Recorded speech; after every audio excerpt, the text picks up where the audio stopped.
Welcome back to WordPress 101. In this video, we'll explore how to use comments to engage your visitors in conversation. Comments are an important feature of blogs because they allow your readers to respond to your posts and interact with you, the author. This gives your readers the opportunity to share their own thoughts or questions about the content of your post, but your readers may also provide links to other resources, generate discussion, or simply compliment you for a well-written post.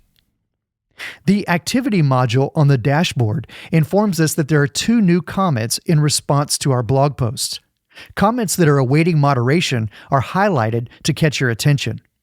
From here, we can easily approve, reply to, edit, mark as spam, or move a comment to the trash. And previously approved comments can also be unapproved at any time. Now, this commenter has accidentally misspelled our company's name, so I'll edit this comment, correcting the typo, and then I'll also approve it before clicking the Update button. Now, I'll post a quick reply to this commenter. Clicking the hashtag after the title of the post will take us to the public view of the post on which this comment and our new reply will appear. Now, because I'm currently logged in, you'll notice that WordPress recognizes me and presents me with only the comment field. But if I log out, we'll see the comment form as it appears to our readers, with the name and email fields being required. This gives you an added level of security before someone is able to post a comment to your blog. In the Comments subpanel, you can perform all the same functions, in addition to being able to bulk edit comments. Multiple comments can be unapproved and approved at once, marked as spam, or moved to the trash.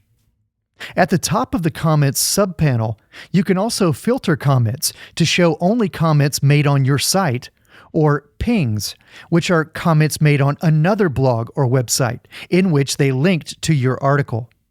If you've enabled pingbacks and trackbacks in your settings, they'll appear alongside the comments just underneath your posts. Comments can be controlled and regulated through the use of filters for language and content, and they can also be queued for approval before they're visible on your website. This is helpful for blocking comment spam, which can become a real hassle. To change these settings, visit the Discussion subpanel under Settings.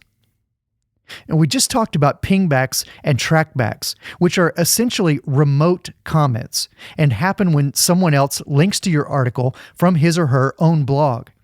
You can choose whether you'd like to send these pings to other sites when you link to them, and if you'd like to receive incoming pings, which again will show up alongside other comments just under your posts. It's a good idea to allow people to post comments on your articles by default. This is how you encourage discussion and create a sense of community on your site. I usually choose to require the comment author to fill out their name and email address, but I don't normally require that they also be registered and logged in to comment. Make it as easy as possible for folks to enter the conversation because, like you, they probably already have too many logins to deal with. So let's not require them to register and log into our site just to post a comment. You can choose to automatically close comments on an article after a certain number of days.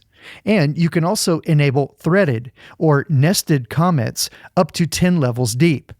This helps people to view responses to a particular comment as a group instead of scattered throughout the entire page. If your blog becomes really popular, you may want to break up your comments into more than one page. And you can choose to display your comments with the oldest comments at the top of the page or the newest comments at the top. You can also choose to be notified by email whenever someone posts a comment, or at least when a comment is held for moderation. And before a comment is published on your site, you can choose to have an administrator always approve the comment, or you can choose to automatically approve it provided the commenter has had at least one previously approved comment. If a comment contains 2 or more links, which is a common characteristic of spam, then we can choose to hold it for manual approval. You can also hold comments for moderation if they contain any of the words that you enter into this field. If you'd like, you can enter a list of commonly used spam words into either this field or the comment blacklist, which works in much the same way, except comments that contain these words will automatically be marked as spam, rather than being simply held for moderation.